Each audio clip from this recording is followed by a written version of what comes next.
Glória a Deus, a paz de Cristo. Já botei no cronômetro aqui, que eles estão achando que tem muito slide, eu boto bastante mesmo. Tá bom, obrigado. A paz de Cristo, sou pastor Anderson, como já foi falado, então vamos falar sobre teologia bíblica. O pastor falou muita coisa aqui já sobre teologia bíblica. E nós passamos a saber por que temos que aprender a palavra de Deus, como aprender a palavra de Deus, né? E aí hoje nós estamos aqui oferecendo para vocês justamente tudo isso aqui que o pastor Isaías falou para vocês. Todos esses cursos, teologia bíblica, teologia sistemática, teologia ministerial, história da igreja.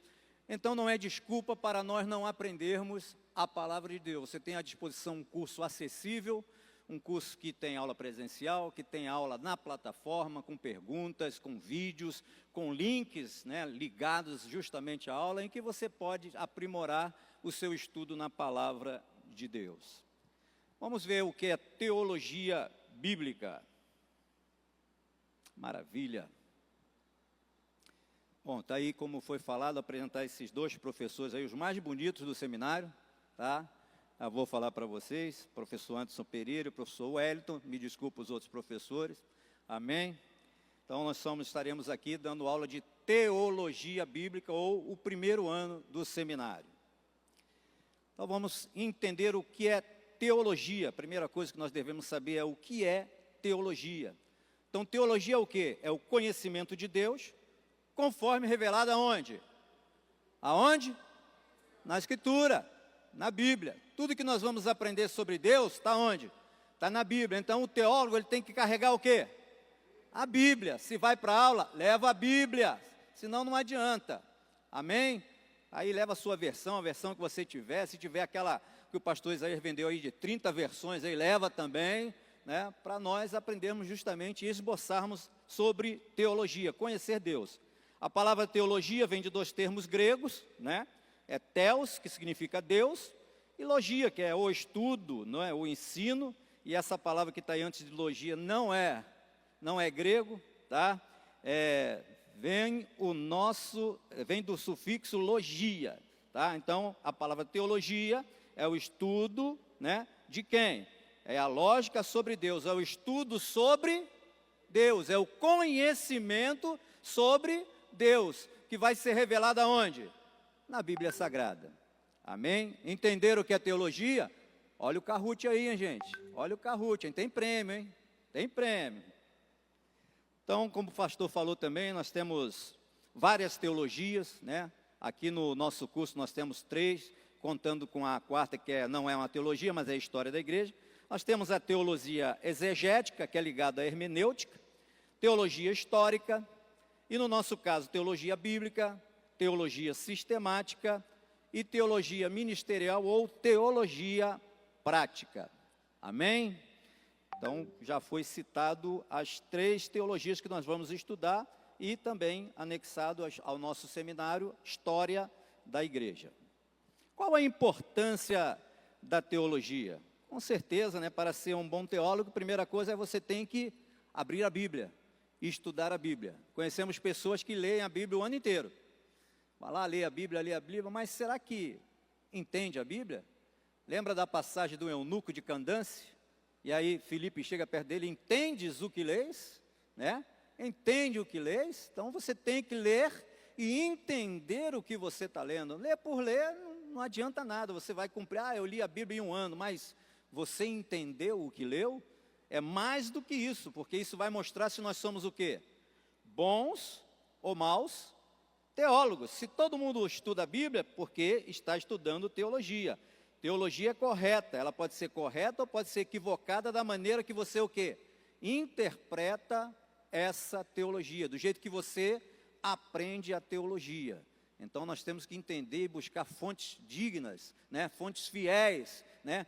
E aprender com pessoas que estudam corretamente e ensinam corretamente a palavra de Deus. Hoje a internet está lotada de pessoas que ensinam teologia, mas às vezes você vai entrar num caminho totalmente diferente de todos os teólogos que já, né, forneceram o ensino para as nossas vidas. Além disso, bem preparado teologicamente, o cristão passa o quê? A estar habilitado para quê? para responder adequadamente aos ataques. E hoje nós sofremos ataques, né? Nós sabemos que a palavra de Deus, as igrejas, elas sofrem ataques da mídia, sofrem ataques das ideologias, né?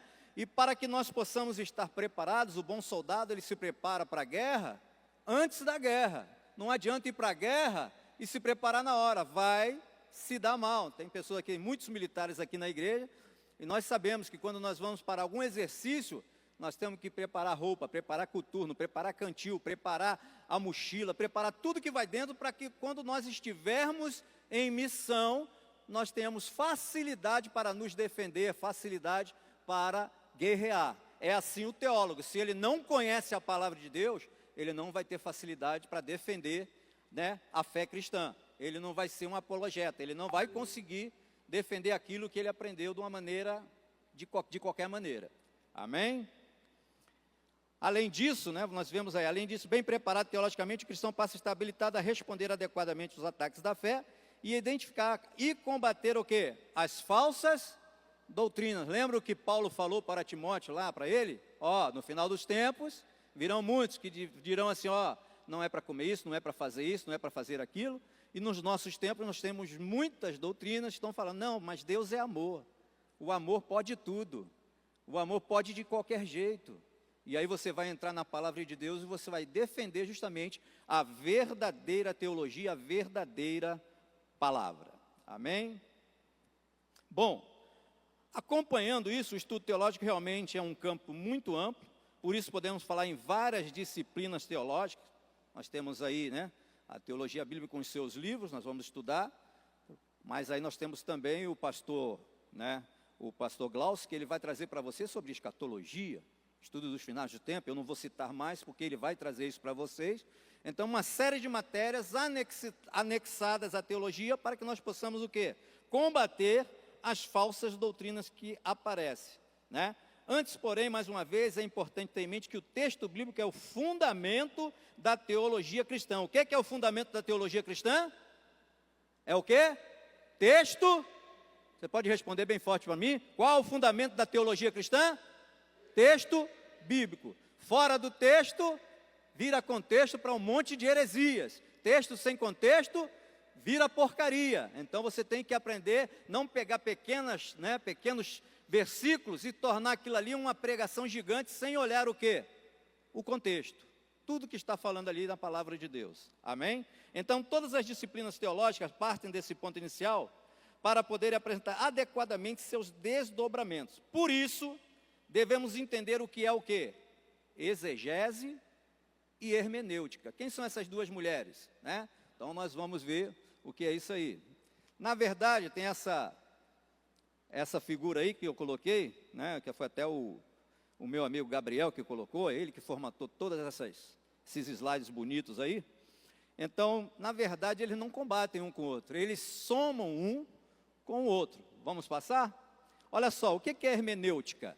É esse nome tão bonito, se você quiser botar o nome do seu filho de hermenêutica, ou de exegese, fiquem à vontade, não é muito legal, mas, né? O termo hermenêutica procede do verbo grego hermeneuem, usualmente traduzido como interpretar. Então esse aí é o verbo. E do substantivo hermeneia, que significa o quê? Interpretação. Tanto o verbo quanto o substantivo pode o quê? Significar tradução, interpretação. Amém? Então todos têm a mesma. Assim, em geral, podemos dizer o quê? Que a hermenêutica é o quê? A arte de interpretar. Então, qual é a arte de interpretar? Olha, isso é importante, hein? Qual é a arte de interpretar? Hermenêutica, muito bom. E a senhora exegese? É a aplicação dos princípios hermenêuticos para chegar a um entendimento correto do texto. Refere-se à ideia de que o intérprete está derivando seu entendimento do texto, em vez de incutir no texto o quê? O seu próprio entendimento. Ele tem que buscar no texto o que é certo, e não ele tentar forçar dentro do texto para que aquilo se torne certo, né? Aí você vai utilizar de várias ferramentas para se alcançar e se chegar a essa exegese, né? Nós temos ali, por exemplo, você vai ver no Evangelho de Lucas, né, que ele fala lá que ele verificou as coisas o quê? Minuciosamente. minuciosamente. Assim é a exegese. Você vai o quê? Se aprofundar minuciosamente nos textos bíblicos, né? Usando da hermenêutica, com uma exegese forte. O judeu, ele trata isso tão forte que eles criaram a Midrash, que é uma exegese mais profunda ainda. O negócio é muito fundo. Eles estudam ali, tem escolas de estudo lá, né? Em Israel, que às vezes a pessoa estuda 4 capítulos por dia, fica ali o dia inteiro estudando só aqueles 4 capítulos, chega ao ponto de alguns lugares estudar um capítulo só. A exegese depende totalmente da hermenêutica. Ambas precisam o quê? Andar de mãos dadas. São duas irmãzinhas que têm que andar juntas, tanto hermenêutica como exegese. Amém? Não há uma boa exegese sem uma boa hermenêutica. Vamos para saber agora, entender o que é teologia bíblica, o pastor já falou aqui, é o estudo da revelação de Deus ao longo o quê? Das Escrituras, respeitando o quê? A progressão histórica e o contexto cultural e literário de cada livro e autor bíblico. A teologia bíblica enxerga todas as informações das Escrituras como parte de um todo, ou seja, como parte de uma história que há uma unidade perfeita e um desenvolvimento o quê? Progressivo. Você começa lá no princípio era o verbo, no princípio criou Deus todas as coisas, né? O Espírito de Deus pairava sobre. Então começa lá em Gênesis 1, ele falando sobre haja luz, haja isso, haja aquilo, com o verbo bará, né? Em hebraico. Então é uma história progressiva, depois vai para Adão, depois vai ali para Caim, Abel, depois chega ali na genealogia de Sete, e você vai indo embora até chegar no Êxodo, o povo de Israel ali já, né, formado, amém?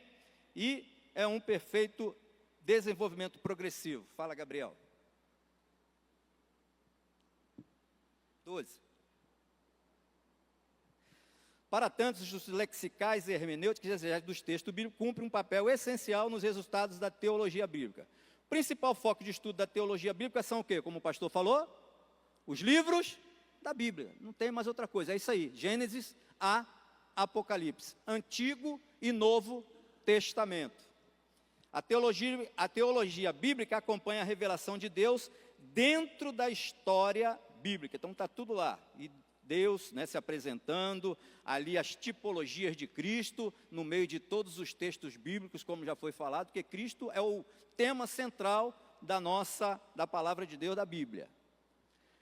A teologia bíblica estuda a revelação progressiva de Deus na Bíblia, respeitando os contextos históricos, culturais, teológicos dos livros bíblicos. Busca compreender como cada autor e período bíblico apresenta a revelação de Deus, organizando a teologia dentro da própria Bíblia. E o que é revelação progressiva? Então vamos entender que revelação progressiva nas Escrituras é o quê? É o conceito que Deus revelou seu plano, sua vontade e a verdade espiritual de forma o quê? Gradual ao longo da história, conforme registrada na Bíblia. Então ele foi revelando passo a passo ali os seus planos, né, os seus projetos, através de homens e mulheres de Deus, de acordo com toda a história que você já estudou da Bíblia. A teologia bíblica estuda a revelação de Deus dentro da linha do tempo da Bíblia. Então vocês vão ver muito isso, eu falando sobre antes de Cristo, depois de Cristo. O pessoal que estudou comigo aí em teologia bíblica sabe disso, que eu bato em cima de datas para você justamente se localizar qual o período que aconteceu as histórias bíblicas, falando também sobre os autores, os estilos literários. Tudo isso nós vamos falar na Bíblia através dessa revelação progressiva de Deus. Como isso afeta a nossa leitura bíblica? Então vamos lá. Como que você estudar teologia aberta afeta o quê? A nossa leitura bíblica. Evita que apliquemos diretamente textos do Antigo Testamento sem considerar o desenvolvimento posterior no Novo Testamento. Então nós vamos ver muito isso aí,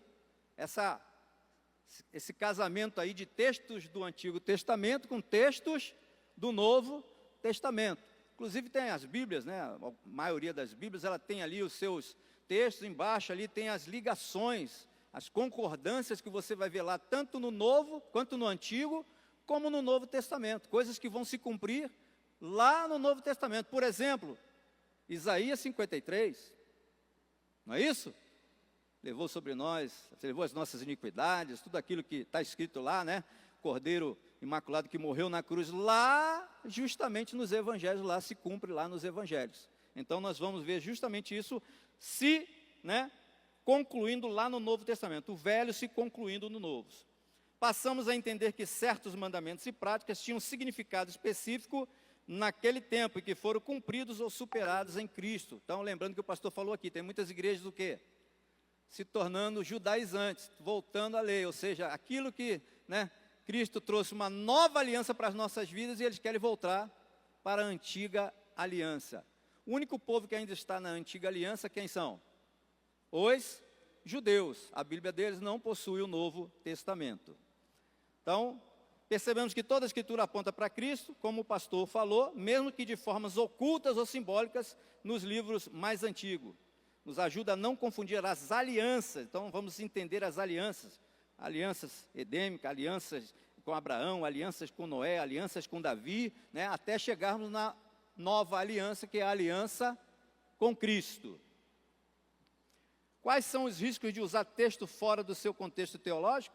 Já falamos aqui, é um grande problema, principalmente hoje, acontece muito isso aí, tem várias igrejas com várias doutrinas diferentes, né, e você tem que entender e se preparar para isso. Então, primeiro, a distorção da mensagem original, já sai da mensagem original, criação de doutrinas equivocadas, mentirosas, muitas delas mentirosas, aplicações práticas erradas, manipulação ideológica ou emocional, perda da autoridade das Escrituras. Aí a Escritura já perde toda a originalidade, perdeu a autoridade, perdeu tudo. Não é isso aí, meu amigo pastor Arno? Perde tudo. Então você tem que estudar da maneira certa, texto e contexto dentro da teologia bíblica.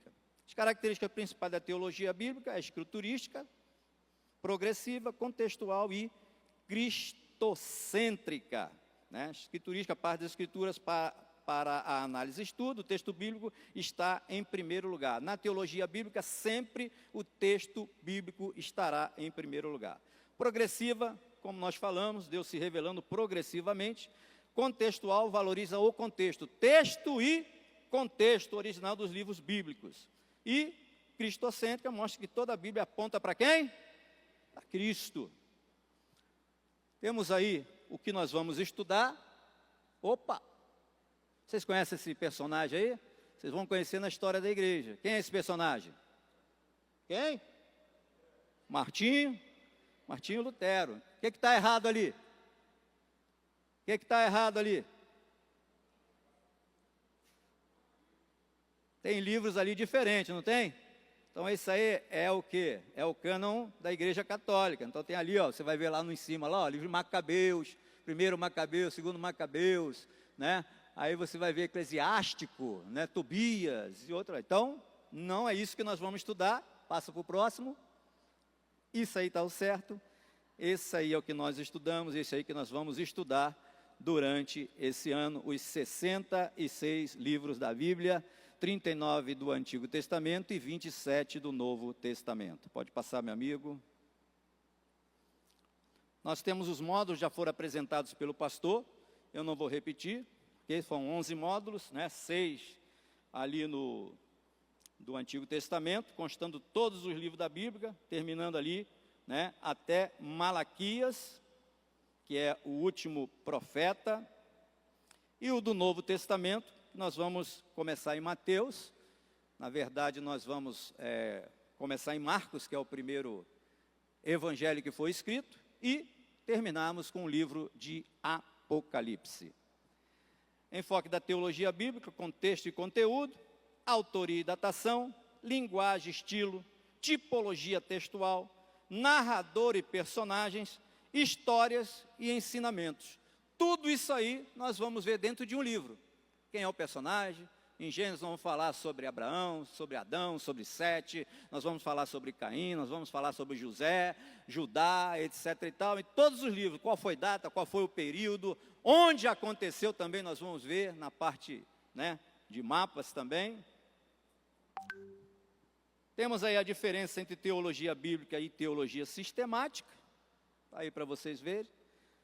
teologia bíblica histórica e progressiva, sistemática, temática e lógica, né? Teologia bíblica, contexto original dos textos bíblicos, teologia sistemática, organização por temas doutrinários, o pastor Glaucio vai falar sobre isso, né? Entender a teologia dos autores bíblicos e na sistemática formular doutrinas a partir de toda a Bíblia. Isso aí não vou falar porque o pastor Glaucio vai falar sobre isso. Existe também a diferença entre teologia bíblica e a teologia ministerial. Passei para vocês aí, está no slide, levem para casa, deem uma olhada. E também, uma diferença interessante aqui da teologia bíblica com história da igreja. A Bíblia, né, Antigo e Novo Testamento, história da igreja, registro histórico da igreja, começa ali em Atos 2, como o pastor falou, e assim por diante. Esse pessoal é o pessoal, próximo slide, é o pessoal, uma parte do pessoal que terminou a teologia bíblica no passado. Né? Quem está na foto aí? Levanta a mão aí. Ó, tem gente aí na foto que está aqui, ó, amém? E já tem muita gente que está passando para a teologia sistemática. E nós vamos para a introdução ao Pentateuco. Eu tenho um tempinho ainda. No meu relógio tenho 21 minutos corridos aqui. Então vamos lá. Pentateuco é uma palavra de origem grega, que foi acomodada para o latim como Pentateucos, né? Então, dali em português, Pentateuco, significa literalmente no idioma grego, 5 rolos, isto é, 5 livros. Então já estamos entrando o quê? No módulo 1, introdução, né?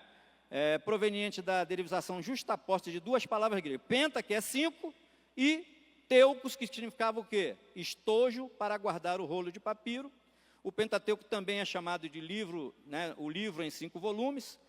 Esse termo Pentateuco foi usado para indicar a primeira parte do cânon hebraico, chamado pelos judeus de Torá. Para nós, Pentateuco. Para o judeu, Torá, e é composto por Gênesis, Êxodo, Levítico, Números e Deuteronômio. O Pentateuco contém o princípio da revelação divina para a humanidade, mostrando a criação do homem, sua queda através da desobediência, mas lhe prometendo desde o começo dos tempos a ideia de o quê? De um Redentor. Deus criou, o homem pecou, mas assim Deus já promete o quê? Um Redentor para as nossas vidas, e aí ele vai se revelando ali até chegar na época de Cristo.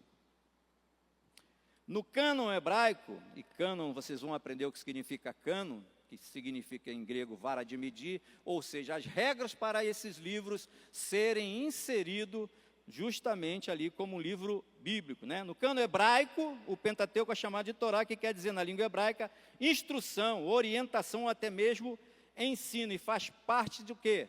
Da Tanakh, que é a Bíblia hebraica, amém? É chamado livro da lei de Deus, lei de Moisés, ou ainda livro da lei do Senhor, ou lei. Vocês têm aí as referências que vocês podem verificar lá na Bíblia. Temos aí a representação da Torá, né? A lei, aí os 5 livros, né? Torá. Temos ali os profetas, que são o Nefilim, os profetas anteriores e posteriores. Você está vendo aí que Samuel é considerado um livro profético aí no cânon hebraico, e é só um volume, como também, né? O livro de Reis é um volume, o livro de Crônicas é um volume, e o livro de Esdras e Neemias também é um volume, está lá nos escritos, que são os Ketubim, os livros que estão aí, os livros poéticos, os 5 rolos e os livros históricos. Isso nós vamos só citar durante a nossa aula de teologia, porque nós não estamos estudando o cânon hebraico. A função da Torá, o Pentateuco, era ensinar a comunidade de Israel e a conduzi-la à educação teológica, não somente a ter o conhecimento sobre a criação do mundo, mas ao próprio entendimento da sua gênese. A Torá narra o aparecimento da nação eleita e o seu papel de receptáculo da aliança divina, na qual não deveria guardar para si, porém, que o mundo, através de Israel, também conhecesse a Jeová e o seu, né, quem realmente escreveu ali o Pentateuco foi Moisés, que é o mediador desta aliança. Nós vamos conhecer ali o autor do Pentateuco, dos 5 livros do Pentateuco, que é Moisés. Está aí quem escreveu, que é a próxima película. Existem muitas controvérsias, os críticos, hoje em dia, eles querem tirar essa autoria de Moisés, mas tem muitos textos bíblicos, como está aí nessa película, nesse slide, né, lá em Josué, em Reis, que fala justamente lá no próprio Novo Testamento, falando sobre o livro de Moisés. O próprio Jesus citou sobre Moisés, que escreveu ali o Pentateuco, ou a lei, assim dizendo, né?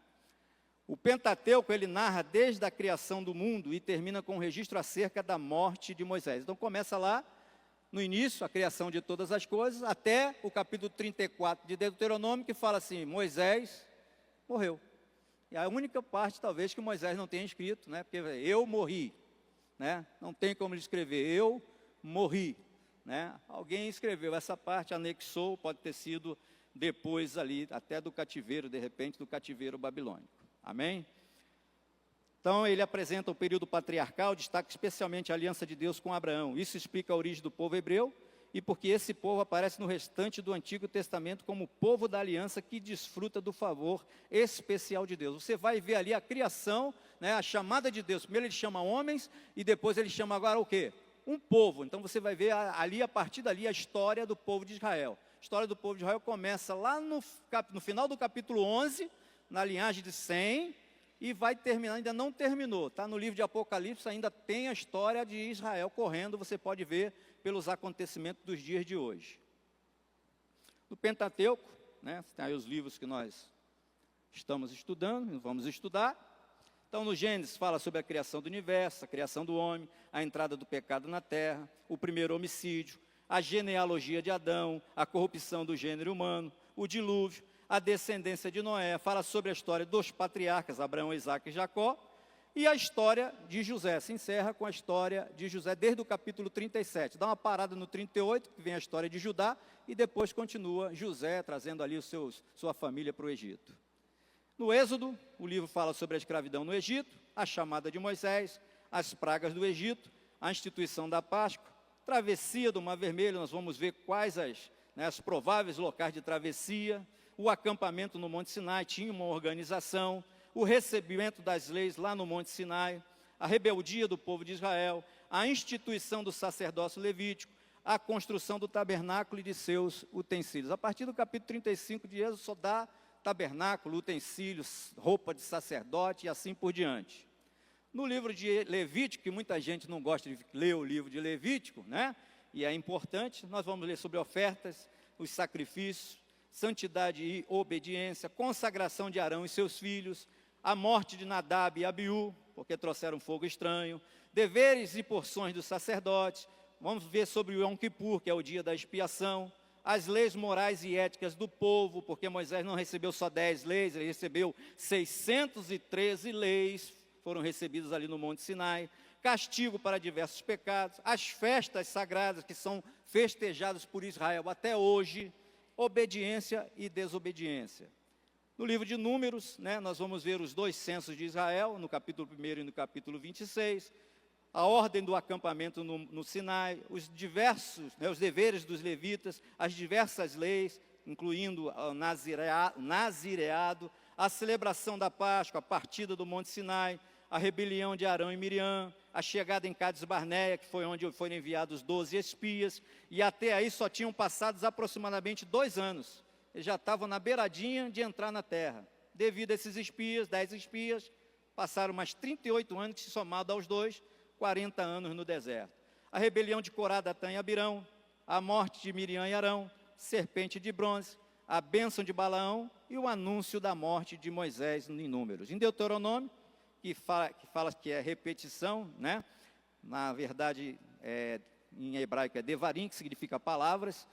Moisés conta a história de Israel, começa a ter que contar tudo, uma nova geração nasce no deserto, tem que contar tudo de novo para eles. Moisés exorta o povo à obediência, repetição da lei e dos mandamentos, bênçãos e maldições, o discurso de Moisés, encerrando ali sua vida, já no finalzinho, nomeação de Josué como seu sucessor, e no capítulo 34, a morte de Moisés. Vamos ver ainda também vários mapas, vamos entender o que é o crescente fértil, o que foi a região, a importante região da Mesopotâmia, crescente fértil, Egito, Israel. Nós vamos ver as prováveis localizações do Jardim do Éden, só temos 2, mas pode ter sido em outro lugar, mas a Bíblia não relata qual era o local, se ainda existe esse local. Nós vamos ver sobre genealogias, que muita gente não gosta, mas temos que entender, né? Temos que entender. Por exemplo, eu mostrei aí para vocês a genealogia de Noé, e de 100 vai o quê? nascer Abraão, e de Abraão vai justamente dar, né, sequência até chegar lá na nação de Israel. Vamos ver também a dispersão dos filhos de Noé na terra, Sem, Cã e Jafé. Vamos ver também a peregrinação do povo de Israel no deserto, a provável, essa é a mais tradicional, né? Existem outras possibilidades também que vão ser mostradas para vocês, né? E muitos outros mapas que vocês vão aprender. Temos vários mapas na Bíblia, atrás da Bíblia, e muita gente não consulta os mapas, isso é muito importante. Tudo isso nós vamos ver em teologia bíblica, e eu espero vocês na aula semana que vem, em nome de Jesus. Deus te abençoe. 30 minutos e 34 segundos.